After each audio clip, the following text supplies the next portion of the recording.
Alors, à moins que vous étiez dans le coma la semaine dernière, vous avez sûrement entendu parler du rapport sur l'entrisme des frères musulmans en France et du danger qu'il représentait pour la République. Eh bien, surprise, c'était du foutage de gueule. Résumons donc ce foutage de gueule. D'abord, on nous a fait croire que le rapport était basé sur des informations ultra secrètes des services de renseignement. Eh ben non, les deux rapporteurs ont tout simplement interviewé des chercheurs en sciences sociales.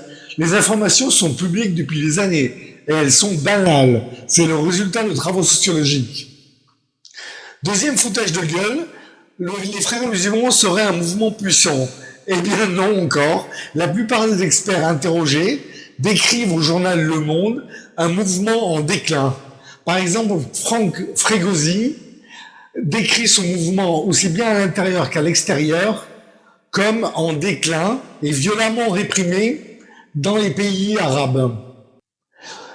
En résumé, c'est un mouvement dont l'influence s'est considérablement réduite. Par exemple, en France, le budget annuel du mouvement est de 300 000 euros selon le rapport. 300 000 euros. Je rappelle que le budget de l'État, c'est 450 milliards. Hein.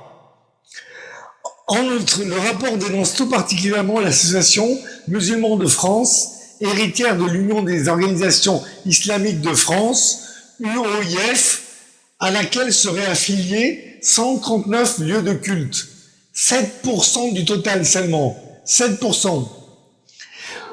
Le Monde soulignait avec intelligence que la vraie radicalisation ne passe pas par les frères musulmans aujourd'hui, mais l'essentiel de l'offre radicale se trouve sur Internet, chez les influenceurs et les prédicateurs qui se moquent des frontières et des grandes organisations historiques pyramidales. Ce n'est pas un problème des frères musulmans. Enfin, dernière petite question. Pourquoi est-ce qu'on ne s'inquiète pas des radicaux catholiques et juifs? Le chercheur Jean-François Poul évalue leur nombre en France entre 100 000 et 200 000 personnes. Ils menacent clairement le droit à l'avortement des femmes, droit fondamental pour la liberté de la femme.